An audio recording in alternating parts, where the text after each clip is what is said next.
오늘 우리에게 주시는 하나님의 말씀은 에스겔 37장 1절에서 3절, 욥기 38장 2절, 그리고 창세기 3장 9절입니다. 에스겔 37장 1절에서 3절, 욥기 38장 2절, 창세기 3장 9절입니다. 여호와께서 권능으로 내게 임재하시고 그의 영으로 나를 데리고 가서 골짜기 가운데 두셨는데 거기 뼈가 가득하더라.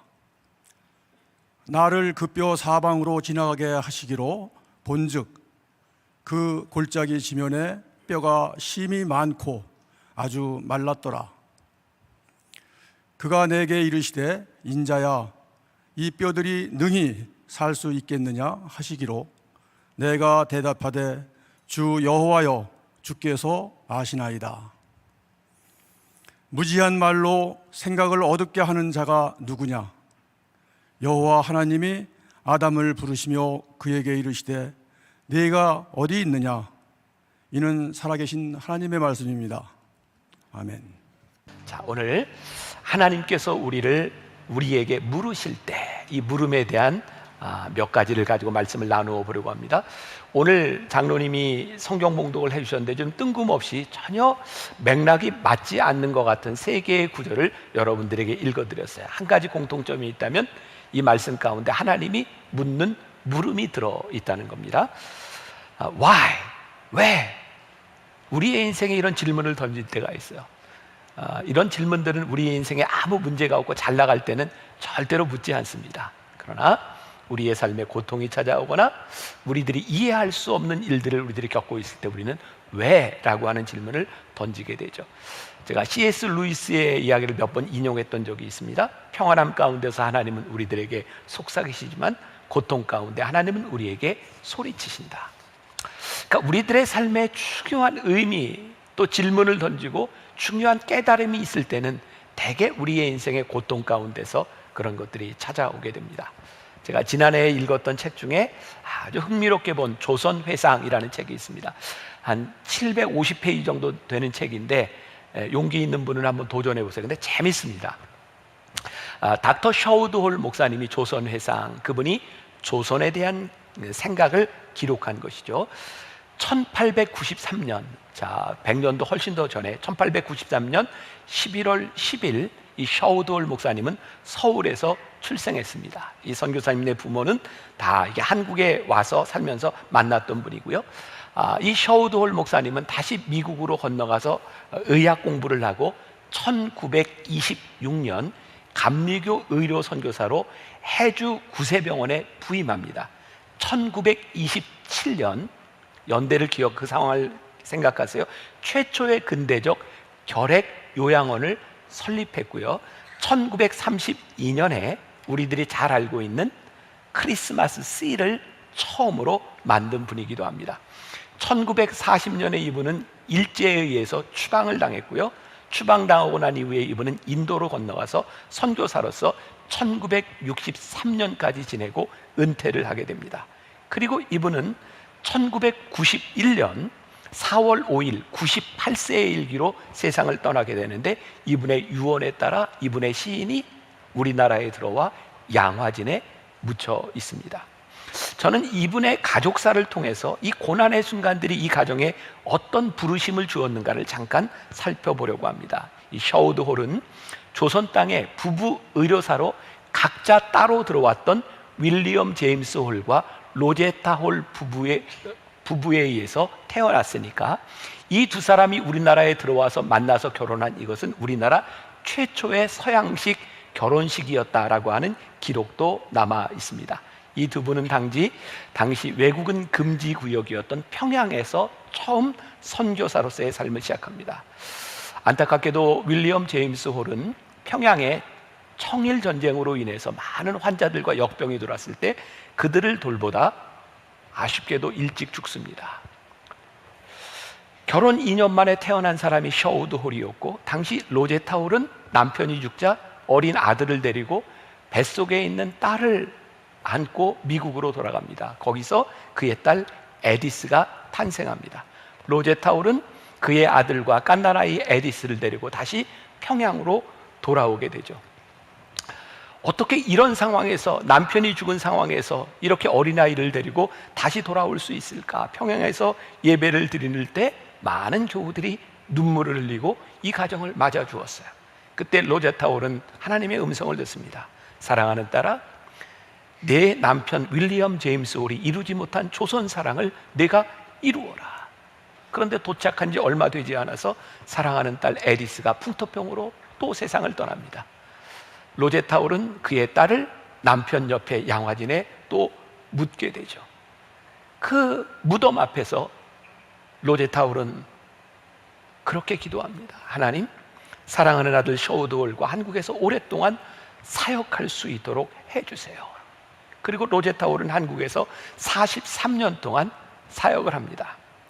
로제타 홀이 한 중요한 업적 중에 하나는 그 당시 박점동이라고 하는 여자를 미국으로 보내서 우리나라 최초의 여자 의사를 만듭니다. 박에스더라고 불리는 사람입니다. 또 지금의 이화여자대학병원, 동대문에 있는 그 병원은 바로 로제타 홀이 세웠던 병원에서부터 시작하죠. 또 로제타 홀은 경성여자의학전문학교를 설립하게 되는데 이 학교가 바로 고려대 의대의 전신입니다. 인천의 간호대학과 인천의 기독병원들을 모두 로제타 홀이 세웠습니다. 미국은 로제타 홀이 죽은 이후에 이 여인이 얼마나 훌륭한 사람이 있는지 미국이 뽑은 200대 여인 중에 한 사람으로 선정을 합니다. 85세의 나이로 세상을 떠났고 양화진의 남편과 그의 딸과 아들과 함께 역시 묻혀 있습니다. 기회가 된다면 여러분들이 한번 양화진에 가서 이 로제타 홀, 윌리엄 제임스 홀, 이 가족들의 묘비를 보는 것만으로도 우리들에게 주는 메시지가 많이 있을 것 같습니다. 이 세상에는 두 종류의 사람이 있습니다. 하나는 고난으로 인해 인생이 피폐해지고 자신뿐만 아니라 다른 사람들의 삶도 망가뜨리는 사람이 있고, 또 한 사람은 고난 가운데 진지하게 하나님을 바라보며 우리의 인생에 물음을 묻는 것입니다. 하나님, 나에게 찾아온 이 고난이 어떤 의미를 가지고 있나요? 이 물음에서 우리는 사명자가 되는 것이죠. 오늘 우리가 주목해 보려고 하는 것은 우리의 인생의 물음뿐만 아니라 하나님께서 우리들에게 물으시는 물음입니다. 여러분, 이 세상을 창조하시고 우리 인생을 창조하신 하나님께서 우리들에게 왜 물으실까요? 전능하신 하나님께서 우리의 인생에 궁금한 것이 무엇이 있을까요? 아무리 생각해도 하나님이 우리들에게 물으시는 것은 우리들이 물음을 던지는 우리 인생들의 답답함 혹은 우리들의 억울함 같은 것을 호소하기 위해서 하나님께서 우리들에게 물음을 던지시는 것 같지는 않습니다. 그래서 오늘 이 물음을 통해서, 어쩌면 오늘 예배하는 우리들에게 물으시는 이 물음을 통해서 우리는 하나님의 물음에 대한 물음을 다시 던져야 합니다. 하나님, 왜 우리들에게 이것을 묻고 계시지요? 이 질문이 우리들에게 필요합니다. 여러분, 교육 방법론 중에 제일 중요한 것 중에 하나가 질문이라고 하죠. 질문을 통해서 우리는 성장해 나갑니다. 저희도 우리 새로운 목회자들을 면접할 때 우리 팀장 목사님들이 막 폭풍처럼 질문합니다. 그리고 마지막에 교회 면접을 보는 우리 목회자들에게 질문을 하라고 또 시킵니다. 저에게도 물어보고 우리 다른 사람들에게도 물어보세요. 참 신기하죠? 어떤 말을 많이 하는 것보다 질문을 하는 것을 보면, 저 사람이 어떤 사람이구나, 어떻게 성장해 가는구나 라는 것을 깨달을 때가 많이 있어요. 이게 존 맥스웰이 쓴 책, 좋은 책입니다. 인생의 중요한 순간에 다시 물어야 할 것들에서 이런 말을 하고 있어요. 질문은 꽉 닫힌 문을 여는 알리바바의 주문이다. 오늘 이 말씀을 통해서 여러분들의 삶에 질문이 많이 일어나는 것은 여러분들을 영적으로 성장시킬 수 있는 좋은 기회라고 생각해요. 이 질문은 신앙적인 것뿐만 아니라 소위 현대 경영학의 아버지라고 불리우는 피터 드러커도 이런 말을 했어요. 컨설턴트로서 나의 가장 큰 강점은 아는 척하지 않고 이런저런 질문을 하는 것이다. 제가 우리 교인들을 보면서 느끼는 것 중에 하나예요. 제가 어떤 모임을 가든 성경 공부를 하든 질문하는 걸 참 많이 꺼려하는 것을 보게 됩니다. 게다가 직분이 높으면 높을수록 질문을 어려워해요. 왜냐하면 내 질문을 통해서 나의 무식함이 드러날까 봐. 그래서 제가 이런 이야기를 하죠. 여러분, 여러분들이 모르는 것은 다른 사람들도 모르고 있다고 생각하면 됩니다. 괜찮습니다. 질문은 우리의 무식함을 드러내는 것이 아니라 질문을 통해서 우리를 성장시키는 것이니, 여러분들이 하나님 앞에 아주 무식한 질문을 해도 그 질문을 통해서 하나님이 우리를 영적으로 성장시키실 것이라는 거예요. 오늘 욥의 질문 가보겠습니다. 먼저 욥기 1장 1절에 보면 성경은 욥에 대해서 이렇게 설명을 하고 있어요. 우스 땅에 욥이라 불리는 사람이 있었는데 그 사람은 온전하고 정직하여 하나님을 경외하며 악에서 떠난 자더라. 의롭게 사는 사람들에게 닥치는 고난만큼 우리를 힘들게 하는 것이 없어요. 여러분, 우리가 흔히 이야기하는 인과응보, 그래 너 잘못 살았으니 벌 받고 잘 살았으니 복 받아, 그러면 무슨 문제가 있겠어요? 내가 힘들어도 받아들일 수 있지 않겠습니까? 그런데 오늘 욥이라고 하는 사람은 의인이라고 불리우는 사람이었는데 그에게 고난이 찾아온, 아니 재난이 찾아온 거예요. 그래서 그를 바라보며 그 친구들이 이렇게 이야기를 하죠. 욥기 4장 7절과 8절. 생각하여 보라, 죄 없이 망한 자가 누구인가? 정직한 자의 끊어짐이 어디 있는가? 내가 보건대 악을 밭갈고 독을 뿌리는 자는 그대로 거두나니. 혹시 여러분들 가운데 참 힘들고 정말 억울한 일을 당하는데 어떤 성도가 믿음 있는 사람이 찾아와서 이렇게 얘기한다고요. 혹시 하나님께 뭐 잘못했는지 생각해봐. 그때 우리의 억장이 무너지지 않을까요? 하나님, 제가 진짜 뭘 잘못했나요? 이 억울한 만큼 우리를 힘들게 하는 것이 없을 것 같아요. 이렇게 욥이 그의 억울함을 가지고 친구들은 네가 무엇을 잘못했는지 살펴보라고 이렇게 논쟁하고 있는 와중에 하나님께서 개입하셔서 오늘 본문 말씀 욥기 38장 2절에서 이렇게 물으시는 거예요. 무지한 말로 생각을 어둡게 하는 자가 누구냐? 무지한 말로 생각을 어둡게 하는 자가 누구냐? 하나님은 욥의 답답함에 대하여, 욥의 고난에 대하여 어떤 답도 말씀하시지 않습니다. 어떤 것도 설명하지 않으십니다. 그러나 놀라운 것은 욥으로 하여금 이 질문을 통하여 하나님께 가까이 나가도록 통로가 되는 질문을 던지셨다는 거예요. 질문을 통해 우리는 때때로 새로운 관점을 가지게 되고 하나님과의 새로운 관계 속에 들어가게 됩니다. 그럼 욥기 4장부터 27장까지 이런 논쟁들이 계속되고 있는데요, 오늘 하나님께서 욥에게 물으시며 하나님께서 욥과 친구들에게 폭풍 같은 질문을 던지세요. 욥기를 쭉 보시면 38장 이후에 보시면 70여 개에 되는 질문들이, 하나님의 질문들이 나오고 있어요. 이런 이야기예요. 내가 땅에 기초를 놓을 때 너 어디 있었냐? 너 누가 별자리를 제때 이끌어내는지 아느냐? 바닷속 깊은 물밑으로 네가 걸어 다녀 본 적이 있느냐? 하나님께서 이런 폭풍 같은 질문을 던지고 계시는데 문제는 뭐예요? 욥은 이런 걸 한 번도 생각해 본 적이 없는 거예요. 아니, 우주의 질서, 창조의 신비, 인간들이 생활하면서 내 삶에 연관된 것만고는 생각보지 않았던 그 더 큰 것에 대해 하나님께서 물으실 때, 욥은 우리의 인생에서 대답하지 못할 일들이 너무나 많고 내가 이해하지 못할 일들이 훨씬 더 많다는 것을 욥이 깨닫게 되죠. 욥이 자신에게 일어난 인생의 일을 가지고 씨름하고 있을 때 하나님은 내 인생의 문제뿐만 아니라 더 큰 일을 경영하고 계시는 분, 그래서 내 인생의 문제가 아니라 더 큰 하나님께로 내 시선을 옮겨야 된다고 하는 것을 깨닫게 되죠. 우리의 인생이 힘들고 불만이 가득 찰 때 하나님의 섭리와 인도하심을 인정하며 한 발 물러서서 하나님이 경영하시는 것을 보기 시작할 때 우리는 완전히 새로운 관점을 가지게 돼요. 욥기 42장 5절과 6절에 내가 주께 대하여 귀로 듣기만 하였사오나 이제는 눈으로 주를 배웁나이다. 그러므로 내가 스스로 거두어드리고 티끌과 재 가운데서 회개하나이다. 욥에게 새로운 관점, 하나님을 바라보는 눈이 그에게 생기고 나니 그는 불만이 아니라 하나님 앞에 무릎을 꿇게 되죠. 우리들에게도 그런 일들이 참 많이 있지 않나요? 혹시 여러분들 초등학교는 나오셨죠? 네. 여러분들 다 커서 옛날 다녔던 초등학교를 가보셨어요? 저도 제가 나왔던 초등학교를 보고 깜짝 놀랐어요. 너무 조그매요, 초등학교가. 제가 그냥 어렸을 때 막 축구하고 막 친구들하고 놀던 그 운동장이 이렇게 조그맸나? 저희 때는 한 반에 막 70명, 80명 그랬잖아요. 그 교실이 이렇게 조그만 데서 그렇게 많은 학생들이 있었나?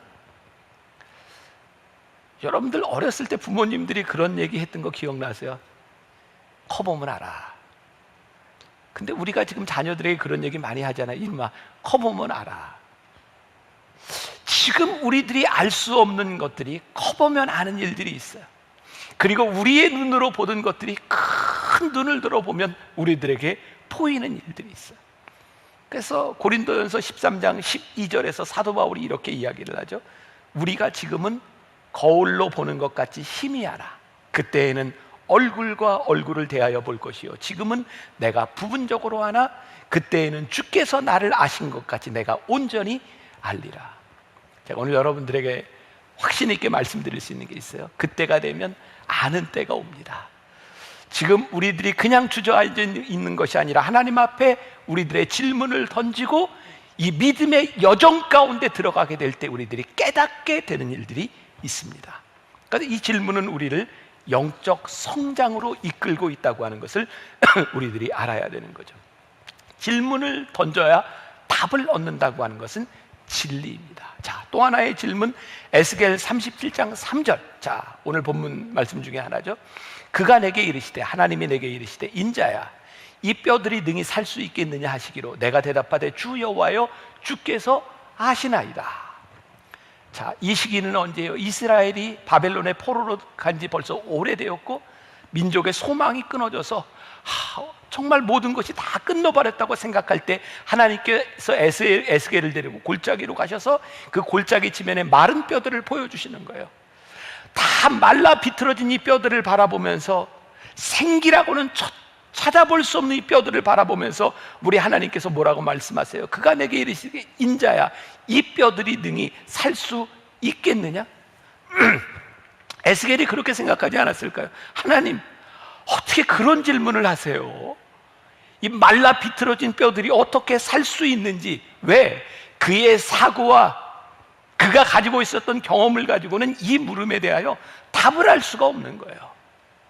그때 에스겔이 뭐라고 이야기해요? 주 여호와여, 주께서 아시나이다. 여러분, 우리가 알 수 없는 것에 대해 물으실 때 정답은 뭐예요? 주님 아십니다. 그거 정답입니다.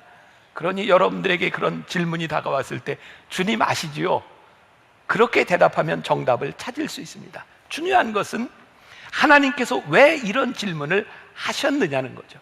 자, 요한복음 21장에도 부활하신 예수님께서 베드로에게 찾아오셔서 내가 나를 사랑하느냐 물으셨던 것이 있어요. 베드로는 그냥 사랑하느냐? 그냥 사랑으로 생각하고 내가 주님 사랑합니다.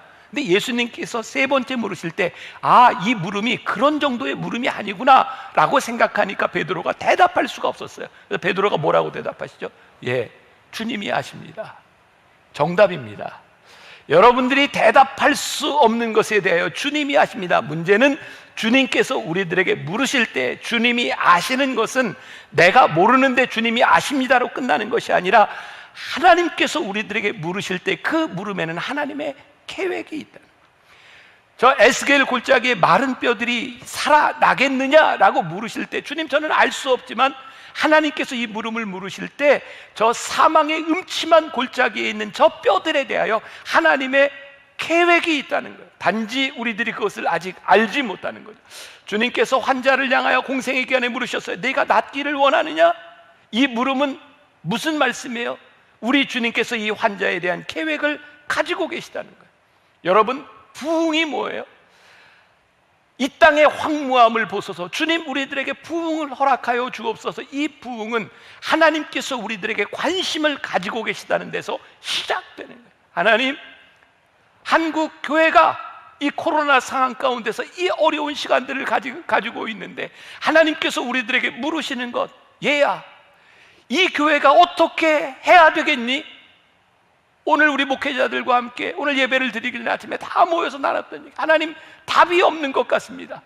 그런데 하나님께서 우리들의 마음속에 교회가 이 상황에 어떻게 해야 되겠니? 라고 물으실 때 하나님은 이 교회에 대한 계획, 이 나라와 이 민족에 대한 계획을 가지고 계시다는 사실이에요. 역사를 통해 보니까 우리들이 지금 당하고 있는 이 어려움, 우리들이 오해라고 생각하는 사람도 있고 우리 교회가 잘못했지라고 생각하는 사람도 있고, 어쨌든 이 어려움은 초대교회 우리들이 겪었던 어려움에 비하면 구한 말에 이 땅에 들어왔던 복음을 받아들였던 우리 선조들이 당했던 어려움들에 의하면 이 어려움은 어려움들도 아니에요. 그 시간들을 통해서 하나님은 역사하셨고 하나님이 일하셨다는 것을 우리는 알고 있어요. 오늘 본문 세 번째 창세기 3장 9절에 여호와 하나님이 아담을 부르시며 그에게 이르시되 내가 어디 있느냐. 하나님이 아담 어디 계신지 몰라서 물으셨을까요?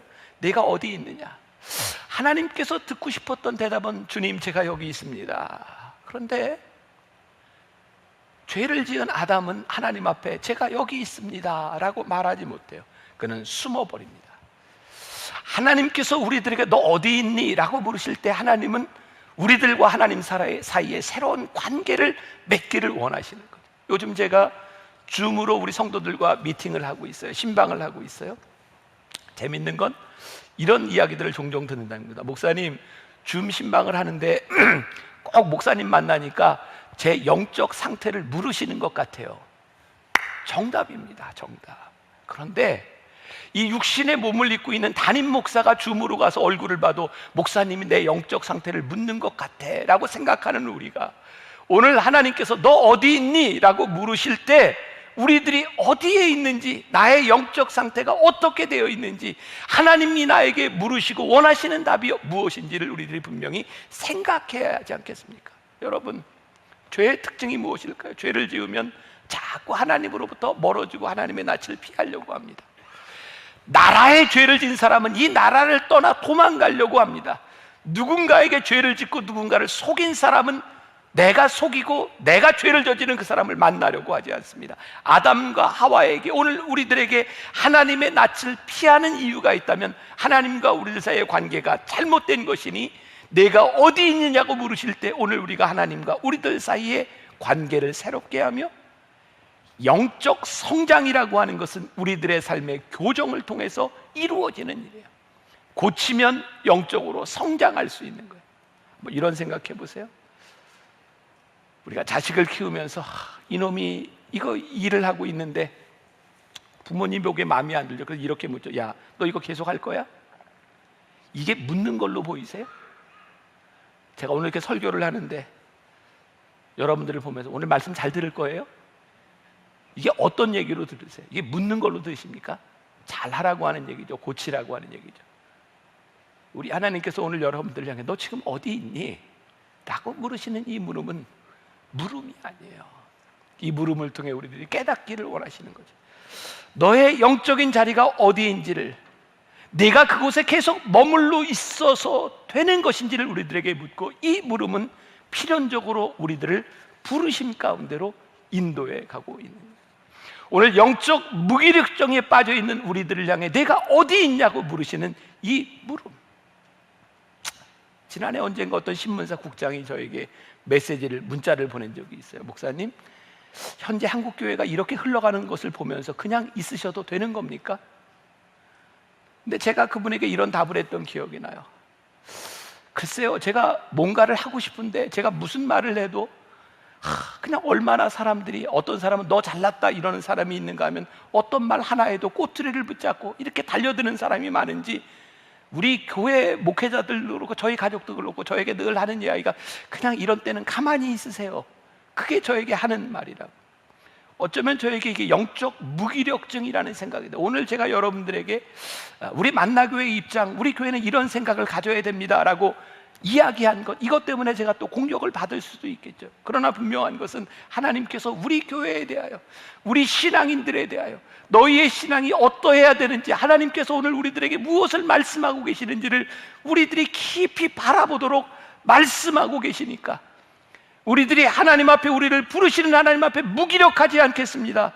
그때 우리들은 사명자가 되고 하나님의 부르심에 제가 응답하겠습니다라고 이야기할 때 우리들에게는 치러야 될 대가도 있는 거예요. 그런데 분명한 것은 하나님의 부르심은 우리를 필연적으로 사명의 자리로 인도하고 있다는 것이죠. 지난주에 말씀 가운데 혹시 기억나는 거 하나 있으세요? 지난주 설교 가운데 혹시 그거 기억나세요? 웬만하면 네가 해라. 오늘 하나님이 우리를 부르시는 물음 가운데 주님, 제가 여기 있습니다, 여기 있습니다 라고 하는 것은 많은 의미를 포함하고 있는 거죠. 자, 오늘 제가 이야기 하나로 말씀을 마무리하려고 합니다. 제가 그냥 재밌는 글이라 여러분들에게 읽어드리려고 하는데, 재밌는 글은 어떻게 들어야 될까요? 재밌게 들으시면 돼요. 자, 한번 생각하며 들어보세요. 어떤 목사님의 글이에요. 제목, 제가 하겠습니다. 이등병 때 제일 많이 입에 달고 살았던 말은 이것이다. 제가 하겠습니다. 이등병은 식스 센스를 능가하는 세븐 센스가 있어야 한다. 이는 고참들이 무심코 내뱉은 말이나 작은 신음에도 응답할 수 있는 센스다. 고참이 늦게 일어나서 기지개를 펴고 이불을 만지작거리면 제가 정리하겠습니다 하고 달려가야 한다.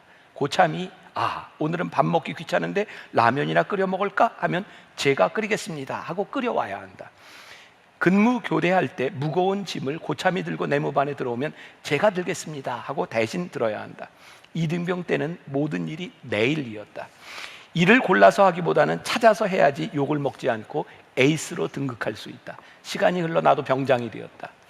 그때 나는 태어나서 누렸던 호사 중에 가장 훌륭한 호사를 누렸다. 여기저기서 이등병들이 보혜사처럼 나를 떠나지 않고 항상 따라다녔다. 아침에 일어나서 화장실에 갔다 왔는데 침구가 정리되어 있었다. 뭐야, 나 조금 더 자려고 했는데 라고 했더니 다시 깔겠습니다 하고 삽시간에 다시 잠자리가 세팅되었다. 나는 근무를 설 때 책을 엄청나게 많이 가지고 나갔다. 다 읽지도 않으면서 사회에 있을 때 공부를 잘했던 것처럼 보이기 위해서 그렇게 했다. 근무 교대를 할 때면 한 50m 앞에서부터 후임이 달려나와 제가 들겠습니다 라고 말했다. 내가 아니야 내가 들게 라고 하면 세븐 센스가 없는 후임들은 네 알겠습니다 하고 물러갔고, 그 후에 그들은 내 밑에 상병쯤 되는 후임들에게 야, 한 번만 물어보지 말고 적어도 2번은 물어보라고 하며 세븐 센스 교육을 받았다. 제대하기 전 마지막 근무가 끝났을 때 내무반에 들어와 양팔을 모세처럼 들면 아론과 훌 이등병이 달려와서 내 근무복을 벗겨주었고 나를 그대로 들어다가 내 자리까지 옮겨주었다. 나는 쓰레기 고참이 아니었다. 군대에서도 내 별명은 김 목사님이었다.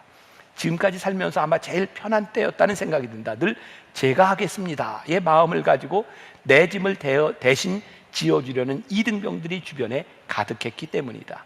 그 속에서 놀던 때가 그립습니다. 절대로 다시 돌아가고 싶지는 않다.